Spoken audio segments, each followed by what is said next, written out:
今日又再分享第8件8對第8對8A 8B 嚇，咁呢件就先同你哋介紹一下。呢件有咧就似之前有一件咧係魚官窯，其實呢件個底一樣，有件龍年底款。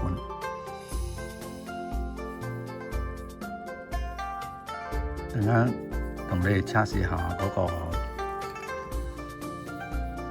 QRS 時間測試。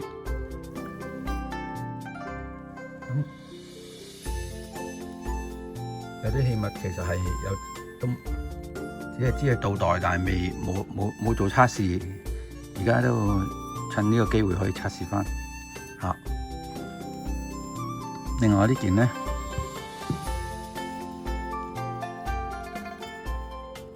睇落咧啲油好肥厚啊，亦都有啲開片咯。咁呢個鳳華底款，有啲刻咗啲銘文喺度。咁我兩件都同你放大睇睇。我而家用顯微鏡睇睇8A 呢件8A。呢件其實就同之前測過一件官魚一樣，就係俾大家睇下，都係一樣好多啲破口泡啦。因為佢其實係全細器物啊嘛，所以佢嗰個腐蝕咧就喺釉面咧就都多呢啲黑色嘅點。嗰啲喺教床攞出嚟嗰啲咧反而唔係咁多，係黑點咯。黑點係喺空氣中咧，其實嗰啲塵啊、灰塵咁樣會更加會形成黑色，或者嗱啲灰色都係嘅，唔同時間產生咯。但係啲開片紋係冇咁大嘅，但係咧啲官魚窯咧，你睇開片底嗰度咧係滲咗啲色出嚟，所以咧佢啲色咧其實係個胎入邊嘅色同空氣中氧化咗產生出嚟，所以我哋望埋去咧，其實同個胎質嘅色係好接近嘅。呢個色咧其實喺個胎底裏邊咧係唔同色嘅。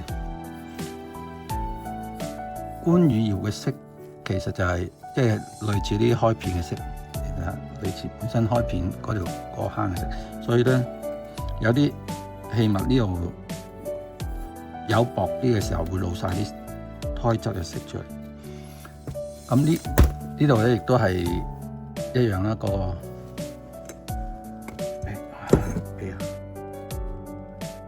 一啲黑字咧，啲刀痕係一刀一刀刮出嚟嘅，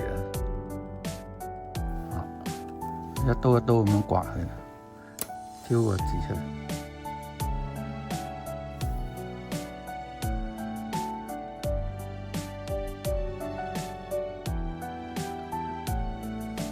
人手嘅黑字。好，我哋睇8B 另一件8B。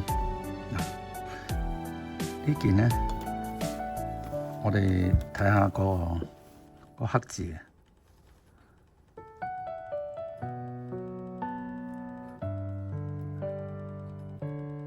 黑字有咩特別啊？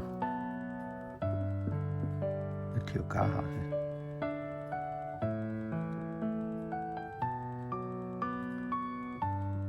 對唔到焦呢個。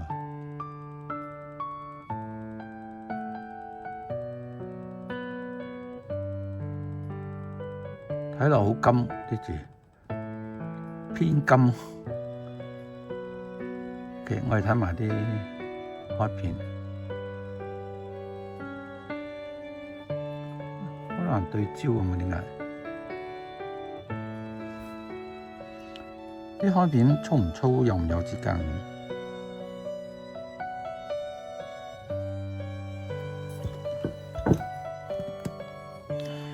不如睇下啲皮膚氣泡。氣泡睇落係偏細喎，係嘛？用呢個角度睇，偏細少少，似柴燒，但係啲開片係幼。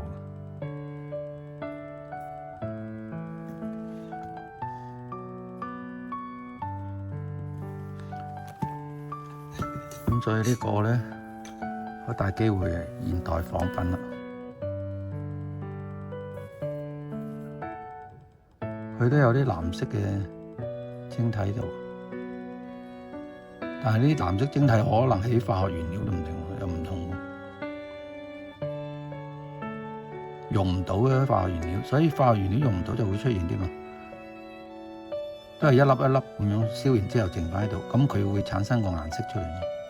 但係佢呢個只係天藍，呢個係粉青色嚟噶嘛。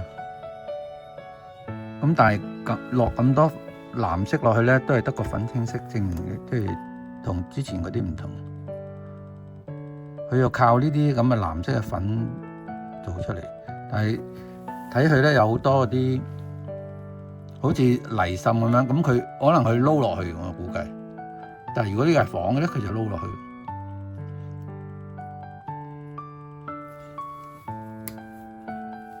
仲有一個睇佢係倒代同仿咧，我哋就睇佢皮膚，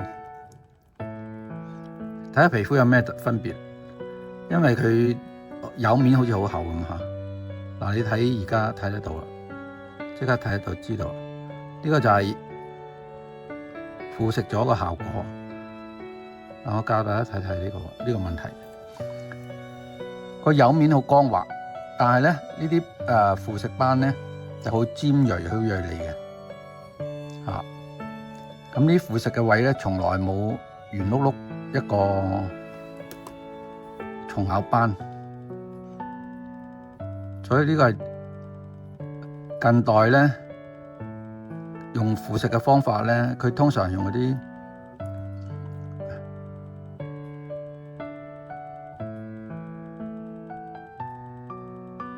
酸性物質去侵腐蝕佢咯。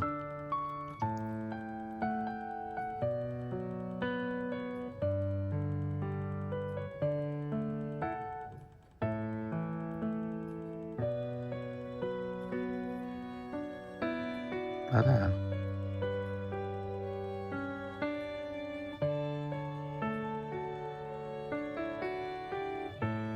我俾腐蝕完就係咁樣，一個個凹落啲坑咧。如果你屋企有一啲瓷器，如果你睇到佢係咁咧，你哋就研究一下，研究下值得我再揸穩定啲。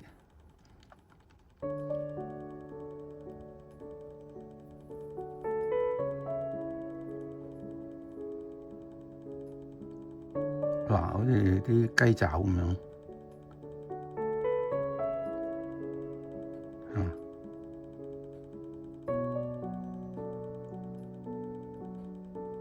一個好平滑嘅面，但係咧就要腐蝕到嗰啲爪紋咁樣一點點，咁咧就會將嗰個光嘅折射咧減低，咁變成冇擦光，就好似柔潤咗啲光。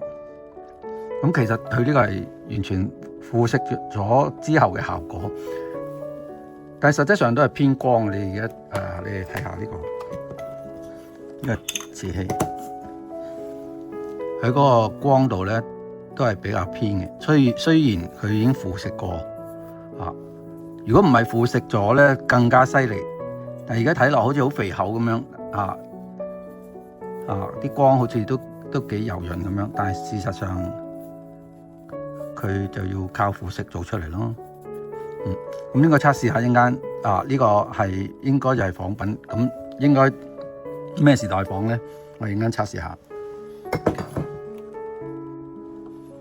我哋而家測試8A 呢個先。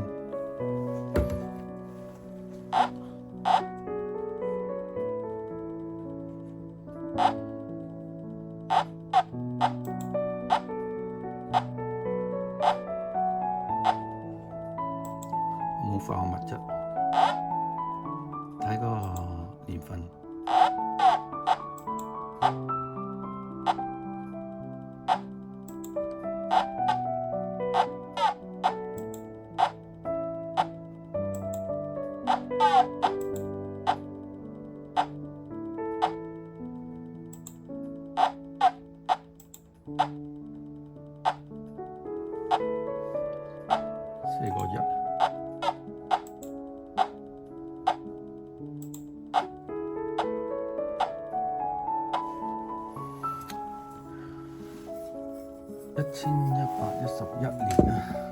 我哋又睇下嗰個黑字時間，黑字時間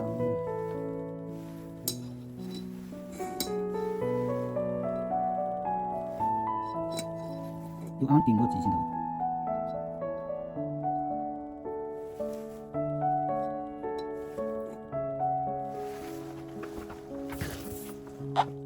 車埋黑字。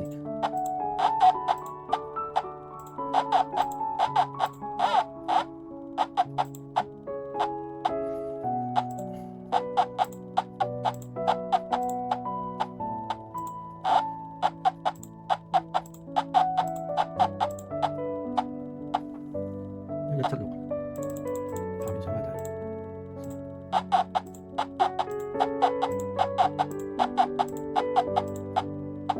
1176，黑字1176，支筆嘅。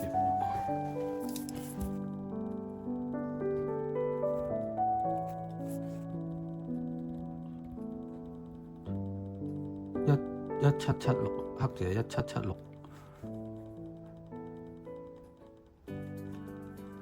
原本嗰個瓷器就係4個1，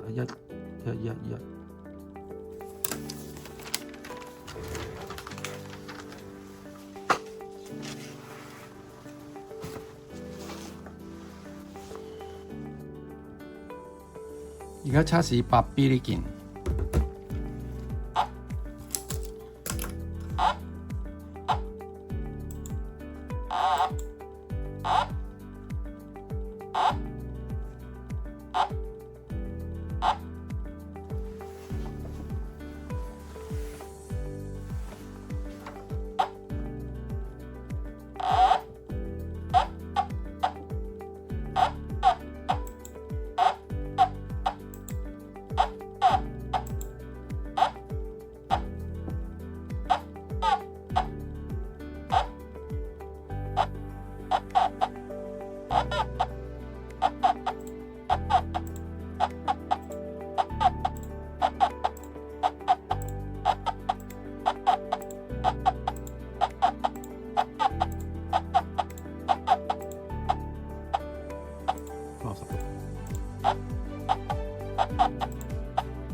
1993，咁佢呢啲字都係1993嘅咯，啊，成件嘢起貨。